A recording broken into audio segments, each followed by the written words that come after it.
এশার নামাজের পরে সূরা ইখলাস ৪১ বার পরে পানিতে ফু দিয়ে খেলে কি হয় এটা অনেকেই জানে না। সূরা ইখলাসের অনেক ফজিলত রয়েছে। পবিত্র কোরআনুল কারীমের ছোট্ট একটি সূরা হচ্ছে সূরা ইখলাস, তবে এর ফজিলত কিন্তু অনেক বেশি। সূরা ইখলাস পারে না এমন কোনো মুসলমান নাই। আমরা ছোট্টবেলায় নামাজ পড়েছি ইমাম সাহেবের পিছনে, নামাজ পড়েছি ইমাম সাহেব পড়েছেন, এটা শুনতে শুনতে অনেকের সূরা ইখলাস মুখস্থ আছে। সুতরাং সূরা ইখলাসের ভিতরে অনেক ফজিলত আছে। নবীজি সাল্লাল্লাহু আলাইহি সাল্লাম জানিয়ে দিয়েছেন, যে ব্যক্তি সূরা ইখলাস একবার পড়বে কোরআন শরীফের 10 পারা পড়লে যে সওয়াব হয় সেই সওয়াব তার আমলনামে আল্লাহ তাআলা দিয়ে দিবেন। এবং যে ব্যক্তি 2 বার পড়বে, 3 বার পড়বে, 3 বার পড়লে 30 পারা কোরআন শরীফ পড়ার সওয়াব আল্লাহ তাআলা তার আমলনামায় দিবে। এবং যে ব্যক্তি 10 বার পড়বে আল্লাহ পাক রব্বুল আলামিন তার জন্য জান্নাতে একটা প্রাসাদ নির্মাণ করে দিবেন। সুতরাং এই সূরা ইখলাসের ফজিলত অনেক বেশি। নবীজি সাল্লাল্লাহু আলাইহি ওয়াসাল্লাম একবার এক সাহাবীকে তিনি নেতা বানিয়ে পাঠিয়েছেন, তিনি নামাজ পড়াতেন, প্রত্যেক নামাজেই তিনি সূরা ইখলাস পড়তেন। তো সাহাবাকে অভিযোগ করেছেন, ইয়া রাসূলুল্লাহ, ইয়া হাবিবাল্লাহ, সে প্রত্যেক নামাজেই সূরা ইখলাস তার থাকবেই। নবী সাল্লাল্লাহু আলাইহি ওয়াসাল্লাম জিজ্ঞেস করেছেন, কেন সে সূরা ইখলাস পড়ে? তখন সেই সাহাবী বলেছেন যে আমি সূরা ইখলাসকে পছন্দ করি, সূরা ইখলাসকে ভালোবাসি, এই জন্য করি। নবীজি সাল্লাল্লাহু আলাইহি ওয়াসাল্লাম বলেছেন, এই ভালোবাসা, সূরা ইখলাসের প্রতি ভালোবাসা তাকে জান্নাত পর্যন্ত পৌঁছে দিবে। সুতরাং সূরা ইখলাসের প্রতি ভালোবাসা অবশ্যই আমাদের থাকা দরকার।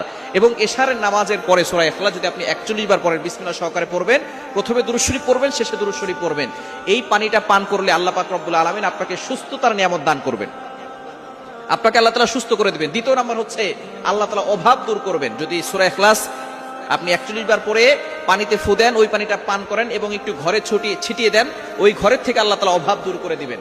নবীজি সাল্লাল্লাহু আলাইহি ওয়াসাল্লামের কাছে একবার এক বেদুইন সাহাবী গিয়েছেন, গরীব, তিনি গিয়ে বলতেছেন, ইয়া রাসূলুল্লাহ, ইয়া হাবিবাল্লাহ, দুনিয়া আমার কাছ থেকে বিমুখ হয়ে গেছে, আমার ঘরে অশান্তি শুধু, আমার ঘরে কোনো ধরনের খাবার নাই, ইয়া রাসূলুল্লাহ, এমন কিছু আমল আমাকে বলে দেন যে আমলের মাধ্যমে আমার ঘর থেকে এই অভাব দূর হয়ে যাবে। নবীজি সাল্লাল্লাহু আলাইহি ওয়াসাল্লাম বলেছেন, তুমি তোমার ঘরে সূরা ইখলাস তেলাওয়াত করো। সাহাবী তিনি বাসায় যাওয়ার পরে সূরা ইখলাসের তেলাওয়াত আমল করা শুরু করলেন। কিছুদিন পরে আল্লাহ পাক রব্বুল আলামিন তার ঘর থেকে অভাব দূর করে দিয়েছেন। সুতরাং সূরা ইখলাসের ফজিলত অনেক বেশি। আপনি আপনার ঘরে সূরা ইখলাসের তেলাওয়াত করবেন এবং রাতের বেলা এশার নামাজের পরে ৪১ বার পরে পানিতে ফু দিয়ে ওই সূরা ইখলাসটা যদি আপনি পানিতে একটু ঘরে ছিটিয়ে দিতে পারেন, ওই ঘরের ভিতর থেকে আল্লাহ তাআলা অভাব দূর করে দিবেন। 3 নাম্বার, আল্লাহ পাক রব্বুল আলামিন ওই ঘরের ভিতরে বরকত দান করবেন। 4 নাম্বার, আল্লাহ পাক রব্বুল আলামিন বিপদ আপদ থেকে আপনাকে হেফাজত করবেন। যত ধরনের বিপদ আছে, বিপদ থেকে আল্লাহ পাক রব্বুল আলামিন হেফাজত করবেন এবং আল্লাহর মহব্বত ওই ঘরের প্রতি বেশি হবে। আল্লাহ পাক রব্বুল আলামিন ওই ঘরের মানুষগুলোকে ভালোবাসবে যদি তারা আল্লাহর ইবাদত করে এবং সূরা ইখলাস বেশি বেশি করে তেলাওয়াত করে। সুতরাং আপনি যদি অভাব থেকে বাঁচতে চান, বিপদ থেকে বাঁচতে চান, দুশমনের ক্ষতি থেকে বাঁচতে চান এবং অসুস্থতা থেকে বাঁচতে চান, রোগ ব্যাধি থেকে বাঁচতে চান, তাহলে আপনি সূরা ইখলাসের আমলটা করবেন। সূরা ইখলাস যত বেশি পড়বেন তত বেশি উপকার হবে। সূরা ইখলাসের আমল কখনো ছাড়বেন না। সূরা ইখলাস, কুল হুয়াল্লাহু আহাদ, আল্লাহ